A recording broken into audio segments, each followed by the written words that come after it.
마태복음 5장 27절에서 37절까지 공독하겠습니다. 5장 27절. 또 간음하지 말라 하였다는 것을 너희가 들었으나 나는 너희에게 이르노니 음욕을 품고 여자를 보는 자마다 마음에 이미 간음하였느니라. 만일 내 오른눈이 너로 실족하게 하거든 빼어내버리라. 내 백체 중 하나가 없어지고 온몸이 지옥에 던져지지 않는 것이 유익하며 또한 만일 내 오른손이 너로 실족하게 하거든 찍어내버리라. 내 백체 중 하나가 없어지고 온몸이 지옥에 던져지지 않는 것이 유익하니라. 또 일러스되 누구든지 아내를 버리려거든 이혼 증서를 줄 것이라 하였으나 나는 너희에게 이르노니 누구든지 음행한 이유 없이 아내를 버리면 이는 그로 간음하게 함이요 또 누구든지 버림받은 여자에게 장가드는 자도 간음함이니라. 또 옛사람에게 말한 바 헛맹세를 하지 말고 내 맹세한 것을 주께 지키라 하였다는 것을 너희가 들었으나 나는 너희에게 이르노니 도무지 맹세하지 말지니 하늘로도 하지 말라 이는 하나님의 보좌임이요 땅으로도 하지 말라 이는 하나님의 발등상임이요 예루살렘으로도 하지 말라 이는 큰 임금의 성임이요 내 입 머리로도 하지 말라 이는 내가 한 터럭도 희고 검게 할 수 없음이라. 오직 너희 말은 옳다 옳다 아니라 아니라 하라. 이에서 지나가는 것은 악으로부터 나느니라. 오늘 두 가지 이 간음과 맹세에 대한 교훈입니다. 간음과 맹세에 대한 교훈. 우리가 지난주에는 노함에 대한 교훈 보았는데 오늘은 예수님의 산상수훈 이어서 이 간음과 맹세에 관한 겁니다. 간음과 맹세에 대한 교훈입니다.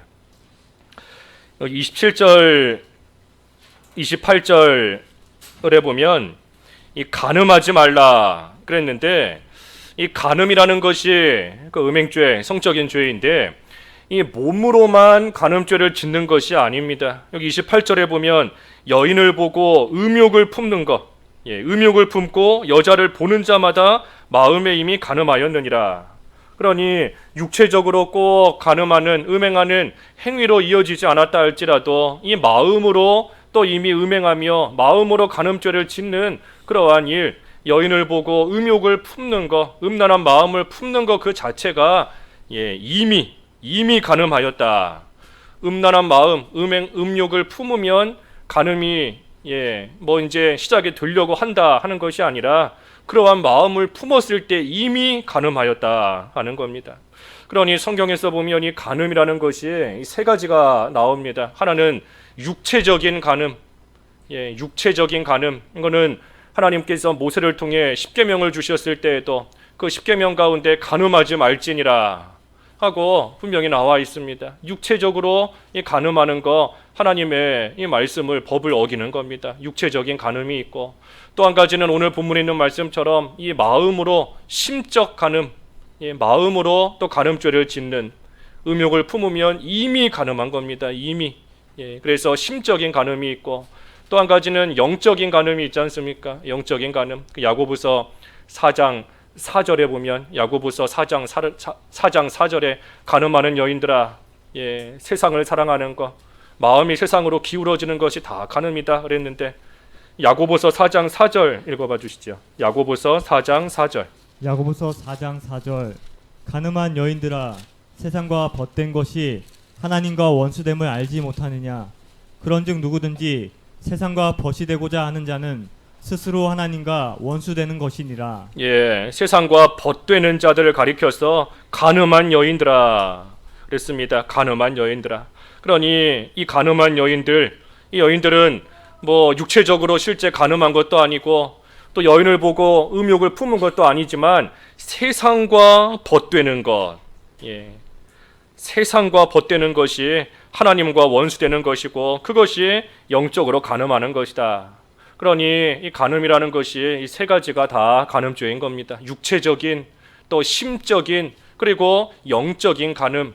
특별히 순서를 보면 영적인 간음이 가장 먼저 시작되는 겁니다.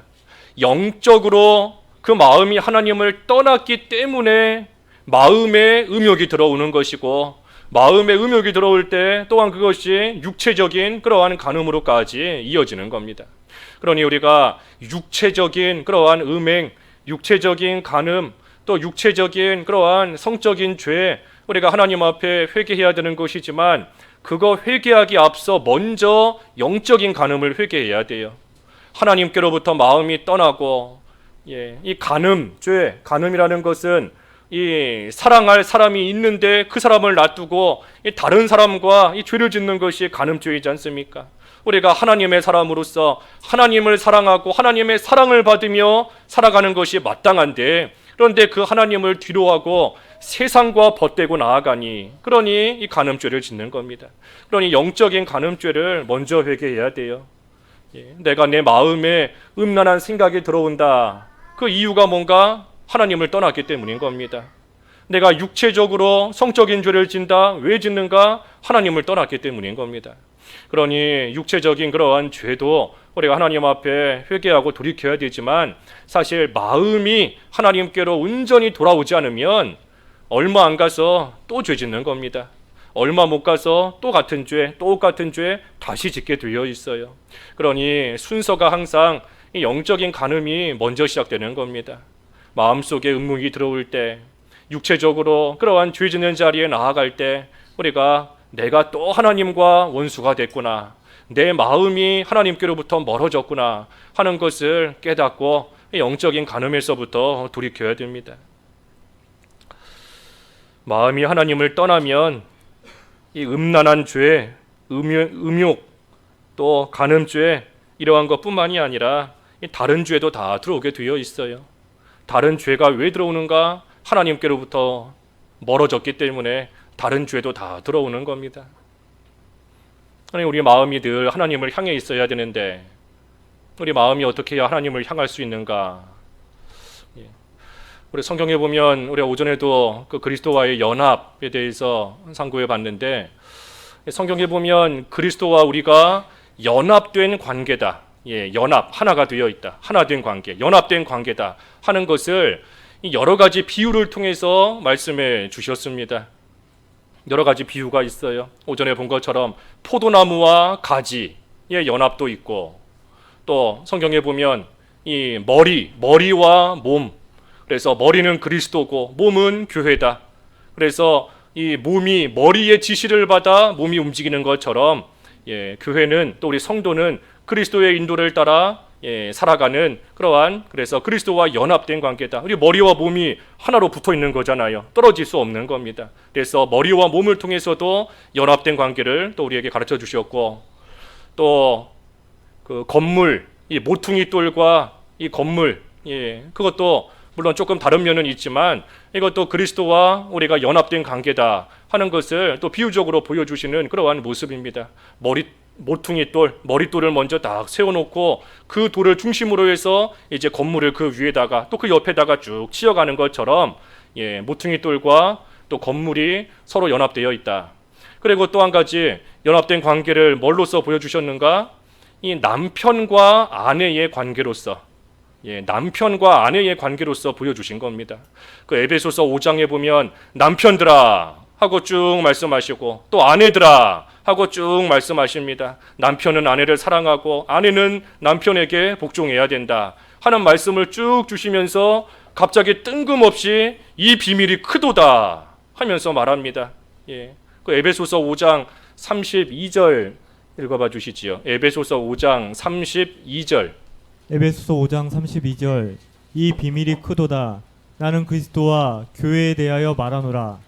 그러나 너희도 남편과 아내에 대해서 쭉 말씀하시다가 갑자기 이 비밀이 크도다, 이것이 비밀이다 하고 말씀하시는 겁니다. 무슨 비밀인가? 내가 지금 말하는 것은 그리스도와 교회의 관계를 말하는 것이다 하는 겁니다. 그러니 남편과 아내의 모습을 통해 그리스도와 교회에 연합된 그 관계를 지금 가르쳐 주시는 거예요. 남편이 아내를 사랑하는 것처럼 그리스도께서 교회를 사랑하시고, 아내가 남편에게 복종하는 것처럼 교회는 그리스도께 복종해야 된다 하는 그것을 지금 비밀로서 가르쳐 주신 겁니다.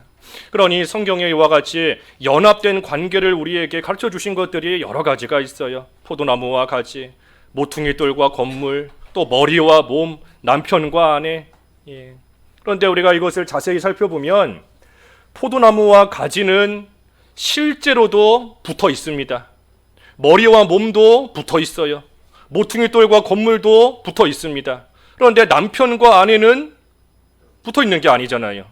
우리가 한 몸이 되었다라고 하지만 실제 우리의 이 몸, 눈에 보이는 육체적인 몸이 남편과 아내가 서로 딱 붙어 있는 게 아니지 않습니까? 예, 분명히 각자의 몸이에요. 그런데도 이 남편과 아내의 관계를 통해 그리스도와 교회가 연합되어 있다 하는 것을 가르쳐 주신다는 겁니다. 왜 남편과 아내는 한 몸이 아닌데, 육체적인 한 몸이 아닌데, 그런데 왜 이것이 두 사람이 하나로 연합이 될 수 있는가 하는 이유는 하나님의 언약입니다. 하나님의 약속으로 말미암아 두 사람이 하나가 되는 겁니다. 한 몸이 되는 거예요. 하나님의 언약으로 말미암아, 약속으로 말미암아 이제 너희 두 사람은 그리스도 안에서 하나다. 예, 하나가 되었다 하고 하나님의 그 약속으로 말미암아 하나가 되는 겁니다. 우리가 결혼식 할 때 여러 가지 순서가 있지만 제일 중요한 게 뭐겠어요? 결혼 예식에서 제일 중요한 게 뭐겠어요? 무슨 뭐 음식이 중요한 것도 아니고, 식사가 중요한 것도 아니고, 결혼 사진이 중요한 것도 아니잖아요. 설교하는 거 말씀 그것도 물론 중요하지만 그게 핵심이 아닙니다. 결혼 예식에서 핵심은 혼인 서약이에요. 혼인 서약. 하나님 앞에서 지금 약속을 하는 겁니다. 두 사람이 서로 약속하는 거고 그 자리에 모인 많은 하객들이 증인이 되는 겁니다. 그래서 우리 사진도 찍는 이유가 이제 그거를 남겨놓기 위해서, 증거로 남기기 위해서 뭐 사진을 선서하는 사진도 찍는 거지 뭐 단순히 뭐 보기 좋으라고 뭐 사진 찍는 게 아닙니다. 그래서 혼인 서약이 중요한 거예요. 약속이라는 겁니다. 약속. 그러니 우리도 그리스도의 신부가 된 자로서 또 남편과 아내의 관계를 생각할 때 우리가 하나님의 사랑을 받는 자로서 하나님과 연합되었다. 그것을 생각할 때 우리의 마음을 하나님께로 늘 향하고 하나님께로 늘 기울일 수 있는 이유가 바로 하나님께로부터 받는 사랑도 있지만 또 한편으로는 하나님이 우리에게 주신 약속이 있기 때문에 그 약속을 생각하면서 우리의 마음을 하나님께로 기울일 수 있는 겁니다.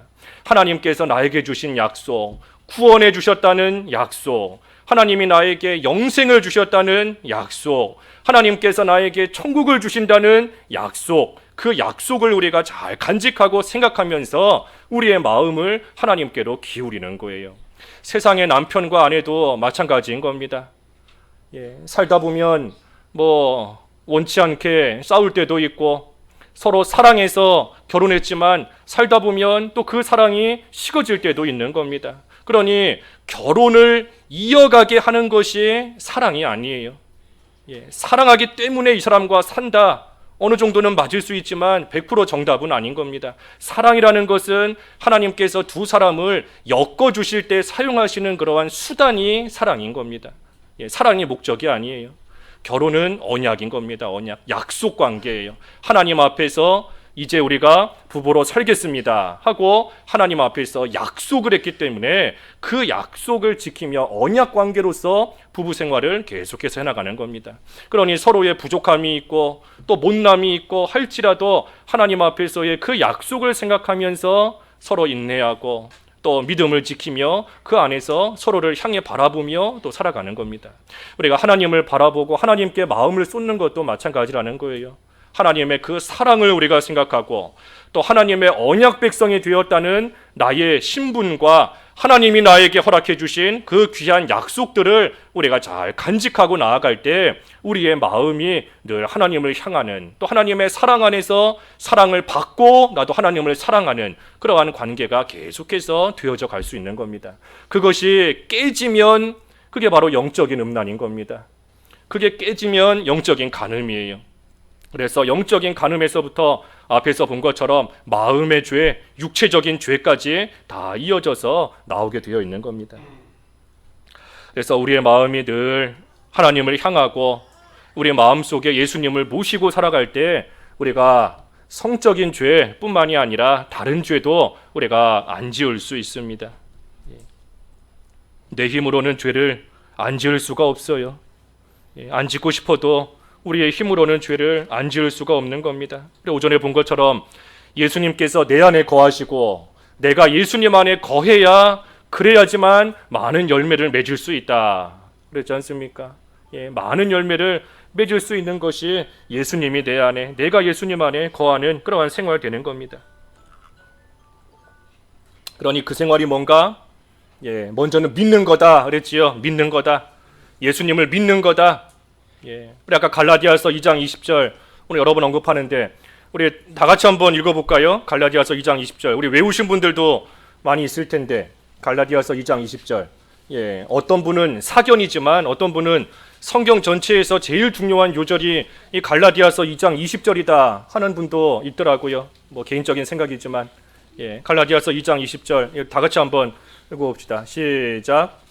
내가 그리스도와 함께 십자가에 못 박혔나니 그런즉 이제는 내가 사는 것이 아니요 오직 내 안에 그리스도께서 사시는 것이라.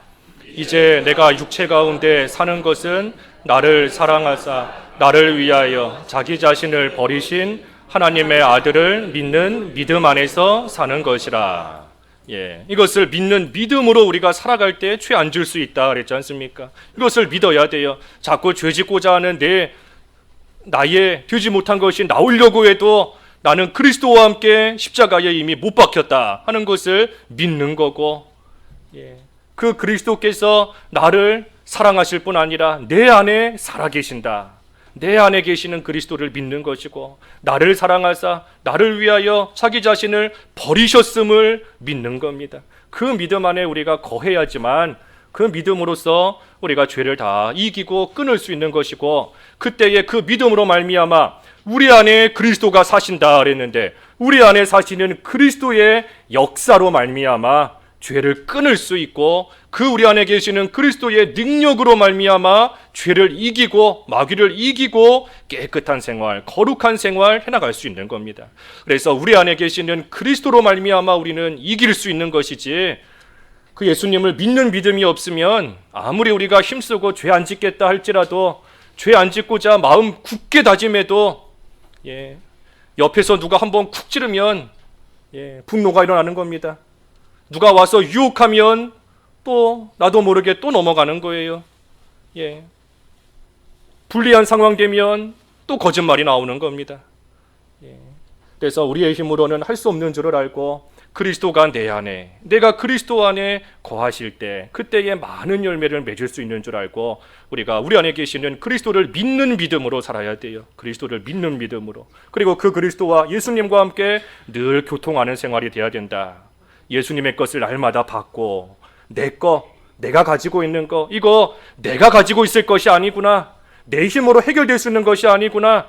나의 이 죄의 문제 내 힘으로 할 수 있는 것이 아니구나. 내 속에 있는 근심과 걱정 내 힘으로 해결할 수 있는 것이 아니구나 하는 것을 알고 다 예수님께 올려보내는 겁니다. 다 주님께 맡기고 회개할 거 회개하고 다 예수님께 보내고, 그리고 나는 그 대신에 예수님의 거를 늘 받는 생활, 위로를 받고 기쁨을 받고 능력을 받고 지혜를 받고 힘을 받고 그러한 생활. 그래서 예수님과 늘 교통하는 생활이 끊이지 않을 때 우리가 깨끗한 생활, 거룩한 생활, 열매 맺는 생활 해나갈 수 있는 겁니다. 이 간음죄, 음란한 것도 마찬가지예요. 예수님을 믿는 믿음과 예수님과의 교통하는 생활, 그것이 늘 끊이지 않고 이루어져야 우리가 영적인 간음, 더 나아가서 육체적인 마음적인 간음 우리가 짓지 않을 수 있는 겁니다. 그래서 29절과 30절에도 눈이 실족하게 하면 빼내버려라, 오른손이 실족하게 하면 찍어버려라. 그것이 차라리 하나가 없어지고 온몸이 지옥에 던져지는 것보다는 그것이 차라리 더 낫다. 그러니 눈이 죄짓게 만들면 어떻게 하랬습니까? 눈이 죄짓게 하면 빼어버리라. 손이 죄짓게 하면 찍어버리라. 우리가 이 말씀 그대로 하면 뭐 여기 지금 눈 뜨고 있는 사람은 없을 것 같아요. 다 오른손 다 있고 왼손도 있고 다 있지 않습니까? 우리가 이 말씀이 실제로 뭐 찍어버려라 빼버려라 하는 말씀이 아니잖아요. 그것이 아니라 가장 중요한 거, 가장 요긴한 거, 가장 필요한 것이라 할지라도 그것 때문에 죄 짓는다면 그거를 없애라는 겁니다. 내가 이건 나에게 있어서 정말 중요한데, 정말 필요한데, 이거 없으면 안 되는데, 하지만 그것 때문에 믿는 생활 못하고 그것 때문에 자꾸만 죄 짓고 해나간다면 차라리 그거 없는 것이 더 낫다. 차라리 그거 가지고 있다가 온몸이 다 지옥불에 던져지는 것보다 너에게 있어 아무리 중요하다 할지라도 그거 빼어버리고 찍어버려서 없애서 죄 안 짓는 것, 그것이 훨씬 더 유익된 것이고 훨씬 더 중요하고 귀한 일이다 하는 겁니다. 그러니 우리도 이 말씀을 잘 생각해 봐야 됩니다. 내가 무엇 때문에 자꾸만 죄를 짓는가? 죄 짓지 않기를 원하지만 내가 자꾸 뭐 때문에 죄를 짓는가? 그게 아무리 나에게 있어 소중하다 할지라도 그거 빼내버리지 않으면, 그거 찍어버리지 않으면 결국은 온몸이 다 지옥불에 던져지는 것 같은 그러한 큰 고통이 당할 수밖에 없습니다. 하나님이 우리의 하나님이시고 우리는 분명히 하나님의 사람인데, 예수님과 연합된 하나님의 사람인데, 그러한 우리가 눈으로 손으로 죄 짓고 나아갈 때 하나님께서 결코 우리를 놔두시지 않아요. 하나님이 우리를 놔두시지 않는 것이 우리가 하나님의 사람이라는 확실한 증거인 겁니다. 그러니 하나님께서 우리 지난주에도 체질하신다 그랬잖아요. 체질하신다. 하나님께서 우리 속에 있는 되지 못한 것을 다 빼내시기 위해서 하나님께서 우리를 체질하시는 겁니다. 우리 속에 알곡이 없다면, 우리 자체가 완전히 쭉정이고 완전히 갈아지고 알곡이 아니라면 그 쭉정이 속에 뭐 먼지가 끼어있든 모래가 끼어있든 더러운 것이 묻어있든 주인이 체질할 이유가 없어요. 체질할 필요가 없는 겁니다. 하지만 체질하는 이유는 알곡이기 때문에, 알곡인데 그 속에 더러운 것이 지금 섞여 있기 때문에 주인이 체질을 하는 겁니다. 그러니 우리를 알곡 같은 하나님의 사람으로 삼아 주셨는데, 그러한 우리 속에 더러운 것이 들어오면 하나님께서 반드시 징계하시는 겁니다. 하나님이 반드시 훈계하시며 반드시 징계하시는 거예요. 그러니 그러한 하나님의 징계를 받기 전에 차라리 죄짓게 만드는 것을 잘라내버리고 빼어버려서라도 하나님 앞에 깨끗한 자로 만들어지는 것이 더 유익한 일이다. 그래서 우리로 하여금 죄짓게 만드는 거, 그거를 빼내야 돼요. 실제로 오른 눈 하나 빼내라 하는 것은 아니지만 그 눈이 있음으로 해서 계속해서 죄짓는 것을 보게 되는 겁니다. 오른손을 잘라버리라는 것이 아니지만 오른손이 있음으로 인해서 계속해서 같은 죄를 짓는 거예요.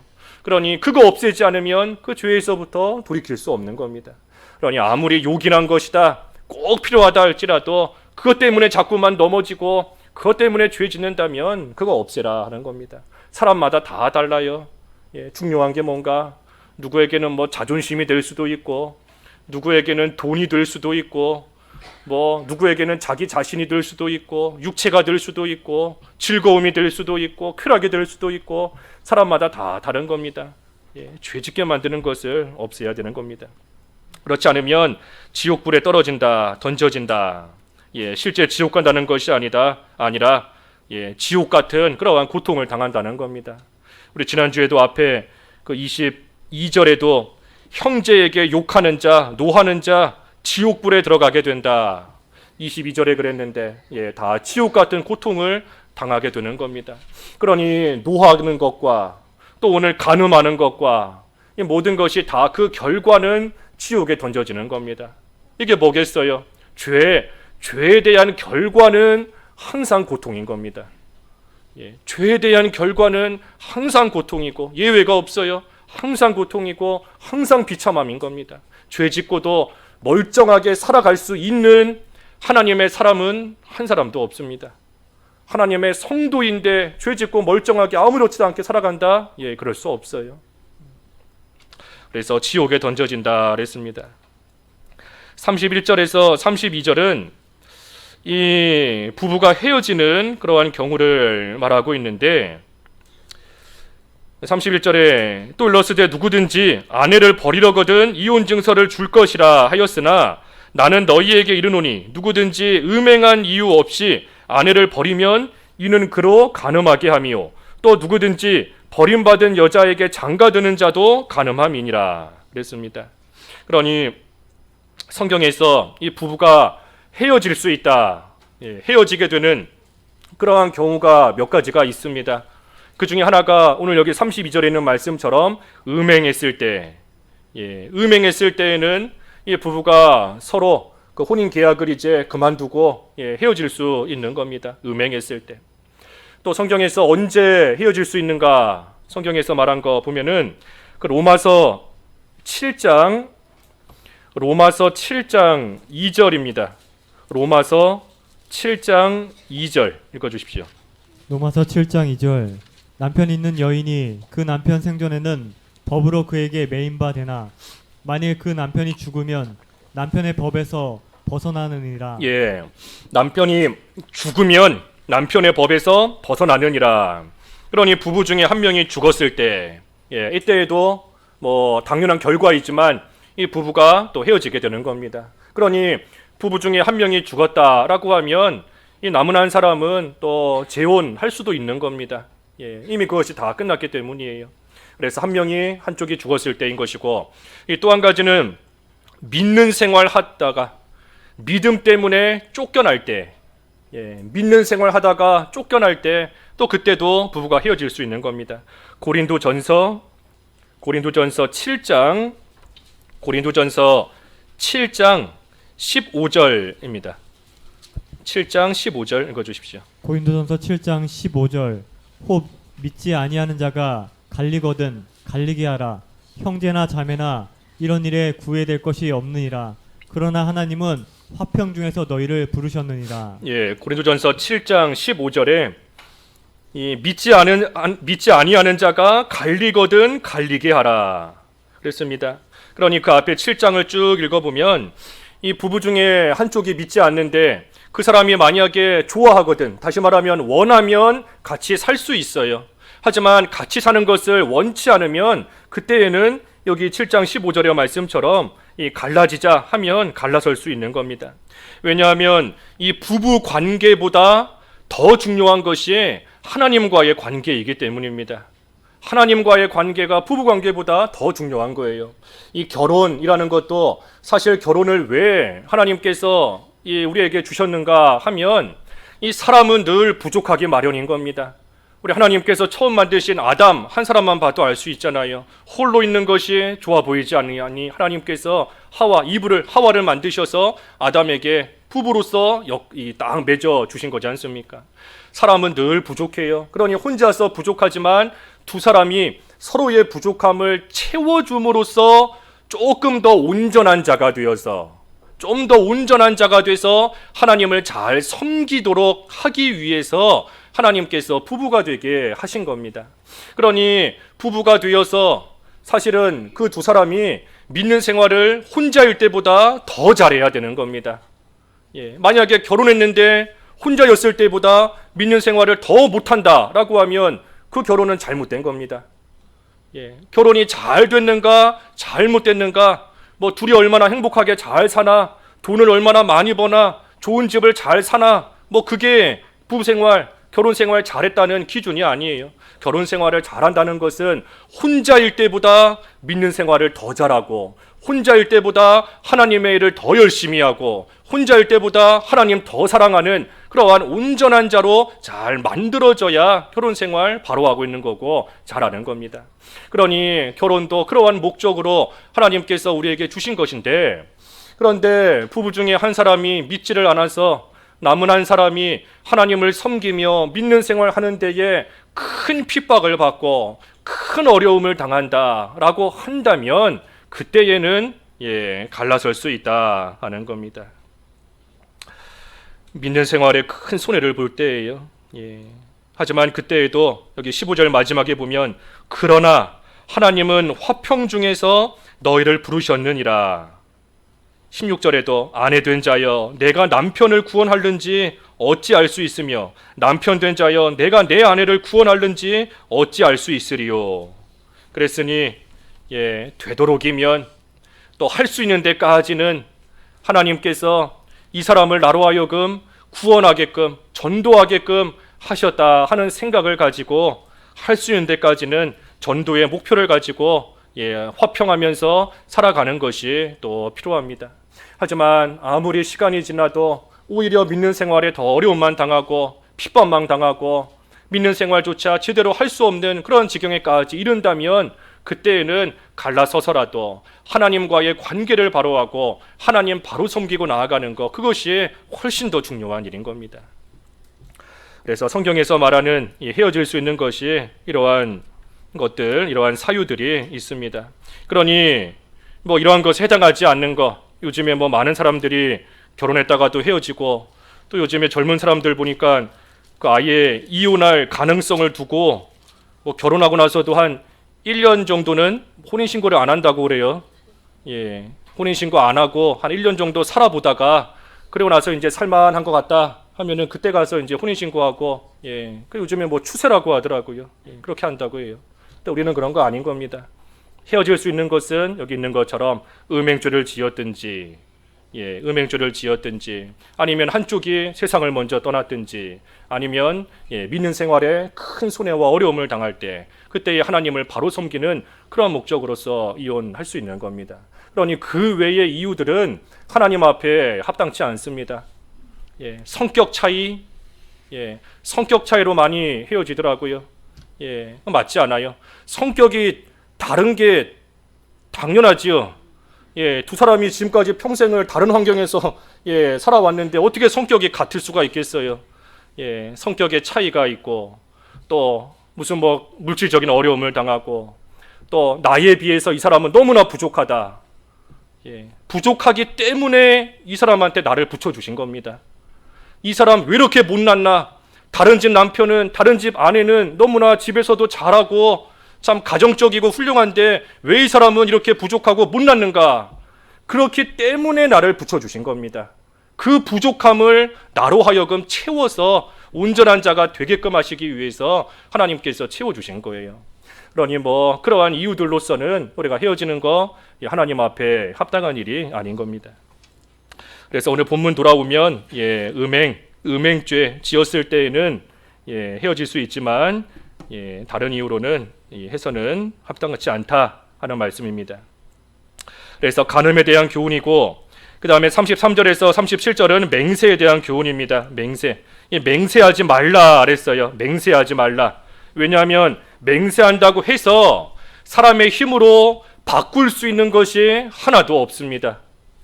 내가 맹세한다고 해서 바꿀 수 있는 게 없는데 괜히 맹세했다가 자기가 맹세한 거기에 얽매여서 정작 올바른 것을 따라가지 못하는 그러한 일이 생기면 어리석은 겁니다.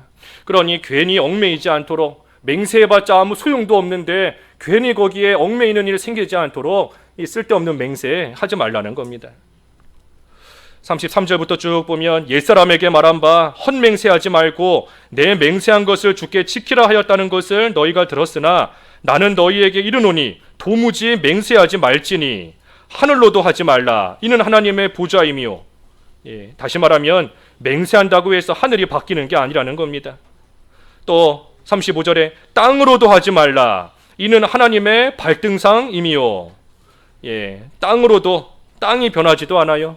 맹세한다고 해서 땅이 사라지거나 변하는 것도 아닌 겁니다. 예루살렘으로도 하지 말라. 이는 큰 임금의 성임이요. 내 머리로도 하지 말라. 이는 내가 한 터럭도 희고 검게 할 수 없음이라.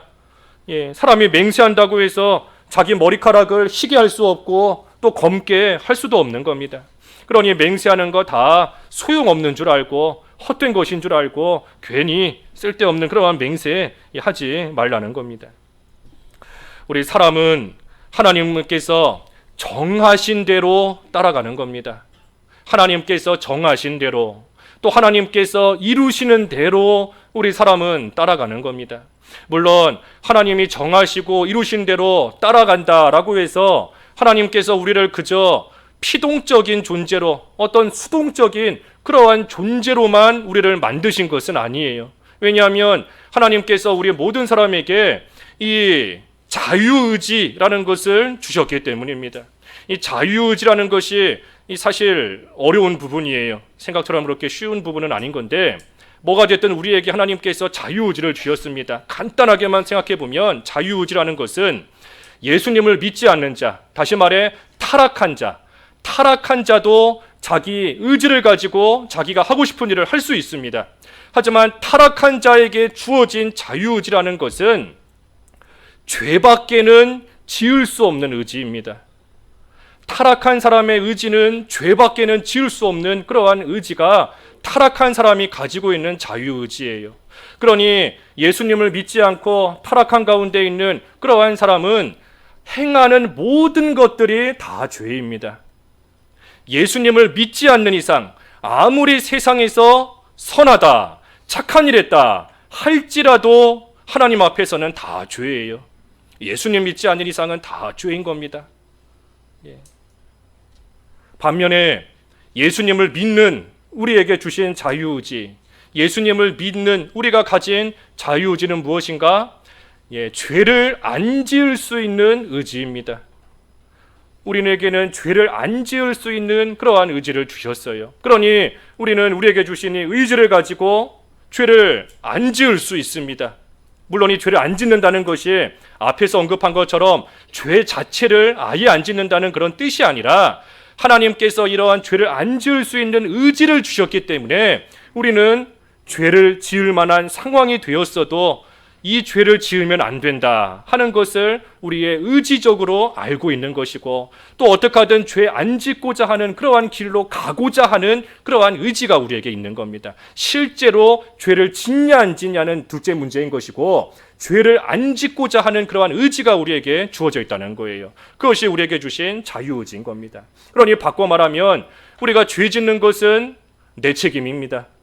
하나님께서 우리에게 죄를 안 지을 수 있는 그러한 의지를 주셨는데도 내가 스스로 죄를 짓고 나아가니, 그것을 무시하고 스스로 죄 짓고 나아가니, 그러니 죄 짓는 책임이 나한테 있는 겁니다. 누구를 탓하거나 핑계할 수 없는 거예요. 우리에게 능력이 되시는 예수님을 의지하면서 내 의지를 가지고 죄 안 짓는 길 걸어가면 되는데, 그런데 내가 스스로 주님의 그 능력을 버리고 내가 스스로 죄 짓는 가운데로 걸어갔으니, 그러니 그 책임이 나한테 있다는 겁니다. 그러니 우리는 하나님께서 정하신 대로, 하나님이 이루시는 대로 우리에게 주신 이 자유의지를 가지고 하나님을 잘 따라가는 겁니다. 하나님을 잘 따라가는 거예요. 그러면 하나님의 선이 이루어지고 우리도 하나님께서 이끄시는 대로 우리의 의지를 가지고 잘 따라가니, 그러니 모든 것이 순적하고 모든 것이 형통하게 잘 이루어져 나가는 겁니다.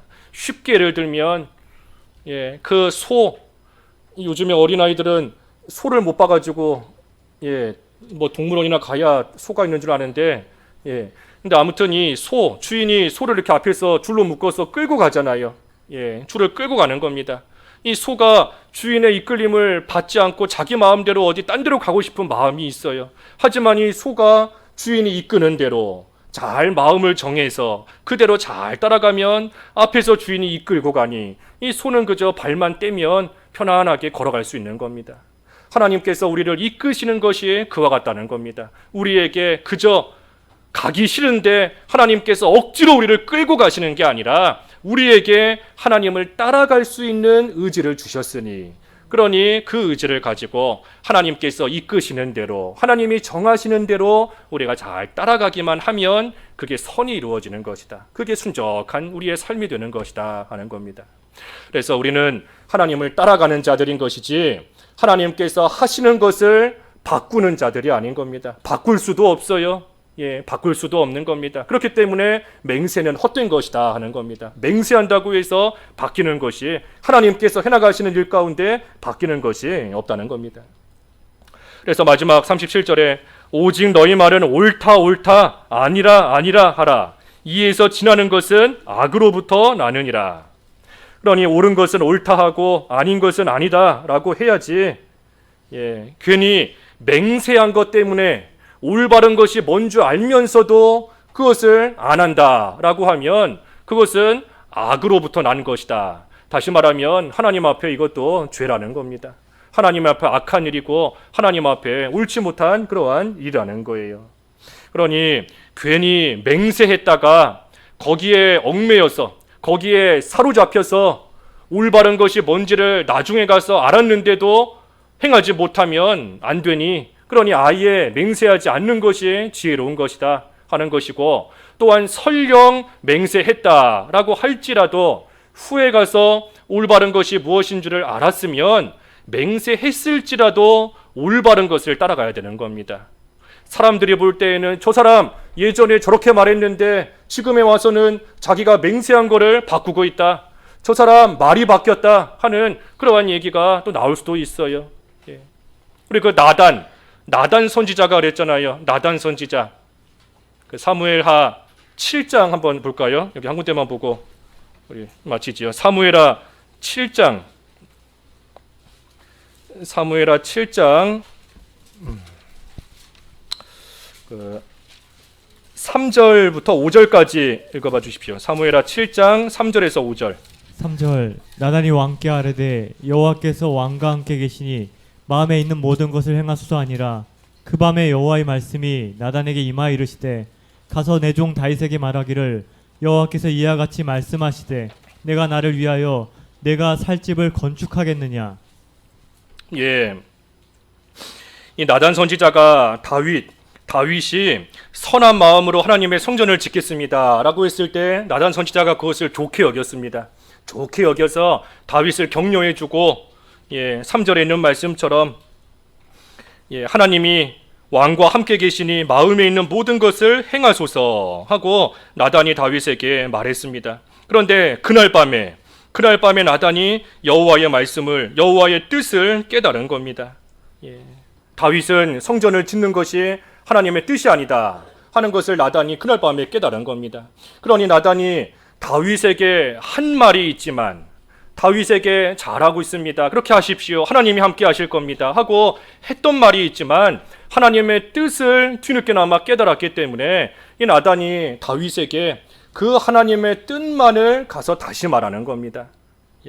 그 뒤에 17절에 그랬죠. 17절에 보면 7장 17절에 나단이 이 모든 말씀들과 이 모든 계시대로 다윗에게 말하니라. 그러니 나단이 비록 자기가 한 말이 있지만 하지만 하나님의 뜻을 깨닫고 나니 그러니 자기가 한 말이 있더라도 다윗에게 그 하나님의 말씀만 하나님의 그 뜻만 있는 그대로 다 말한 겁니다. 괜히 전에 했던 말 거기에 사로잡혀서 하나님의 뜻이 아닌 줄을 알면서도 그냥 가만히 있으면 안 되는 겁니다. 나단 입장에서. 물론 처음부터 나단이 하나님의 뜻을 바로 깨달았더라면 가장 좋았을 터인데 그러지는 못했다 할지라도 이제라도 깨달았을 때에 비록 전에 한 말이 있고 말이 바뀐다 할지라도 그래도 하나님의 그 뜻, 깨달은 그 뜻만을 말하고 전하며 또 알려주고 나아가는 겁니다. 그러니 나단 입장에서는 참 자기의 권위가 떨어질 수도 있어요. 자기가 어제 다윗에게 그렇게 하십시오 하고 말했는데 그래서 다윗도 그렇게 하려고 지금 하고 있는데 그런데 하루 사이에 나단이 그게 아니다 하면 안 된다 하고 나아가니 나단이 선지자로서 권위가 그만큼 떨어질 수도 있고 또 그만큼 자존심이 상할 수도 있고 할 수도 있지만 그것보다 중요한 것이 하나님의 뜻이기 때문에 하나님의 뜻이 하늘에서 이루어지는 것처럼 땅에서도 이루어지는 것이 더 중요한 일이기 때문에 그렇기 때문에 나단이 자기가 했던 말에 얽매이지 않고 말이 바뀌서라도 하나님의 그 뜻을 전해준 겁니다. 그러니 맹세도 우리가 맹세 안 하는 것이 좋지만 설령 맹세했다 할지라도 큰 것이 무엇인가 맹세가 큰 것이 아니라 올바른 것이 큰 것입니다. 하나님 앞에서 옳은 일이 큰 일인 거예요. 그러니 우리가 항상 우리는 성도인데 성도로서 항상 올바른 것을 따라가는 생활, 옳은 것을 따라가는 생활이 돼야 된다 하는 것이 이 맹세를 통해서 우리에게 주시는 그러한 교훈인 겁니다. 그래서 오늘 두 가지 간음에 대한 교훈과 맹세에 대한 교훈, 우리가 간음죄 짓지 않기 위해서는 우리의 마음이 하나님께로 향해야 돼요. 하나님만을 사랑하는 생활, 그리고 그 생활할 때 서로 부족한 부분이 있을 때 서로 도와가면서 서로 협력하면서 함께 하나님을 사랑하고 하나님께로 마음을 기울이는 생활을 잘 해야 된다 하는 것이 간음에 대한 교훈이고 맹세에 대한 교훈은 올바른 것을 따라가야 된다 하는 겁니다. 그래서 우리에게 주신 교훈인 줄 알고 우리가 두 가지 잘 생각하면서 하나님의 백성답게 성도답게 살아가는 저희들 되어야 되겠습니다. 말씀 생각하면서 잠깐 기도하시지요. 기도하겠습니다. 하나님 아버지, 간음죄 안 지어야 되겠는데 특별히 영적인 간음이 심적인 간음과 육체적인 간음으로 이어지는 줄을 알고 저희들 마음속에 늘 하나님을 모시고 하나님을 사랑하며 예수 그리스도의 인도하심을 잘 따라 나아가는 저희들 되어서 참으로 영적인 간음, 심적인 간음, 육체적인 간음죄 가운데 빠지지 않는 저희들 될 수 있도록 도와주시옵소서. 눈을 빼어버리고 손을 찍어버리더라도 하나님 앞에서 죄 짓지 않는 거룩하고 깨끗한 생활 해나가는 것이 유익이요 더 큰 또 복된 길인 줄을 알고 저희들 하여금 죄 짓게 만드는 모든 환경과 아무리 요긴한 것이라 할지라도 죄 짓게 만드는 거 다 찍어버리고 없앰으로써 하나님 앞에 거룩한 생활 잘 해나갈 수 있는 저희들 될 수 있도록 인도해 주시옵시고 참으로 올바른 것을 따라가야 되겠사오니 헛된 말 또 맹세에 얽매이는 것이 아니라 하나님의 뜻을 분별하며 하나님 앞에서 옳은 길 걸어갈 수 있는 저희들 될 수 있도록 도와주시옵소서. 예수님의 이름으로 기도하옵나이다. 아멘.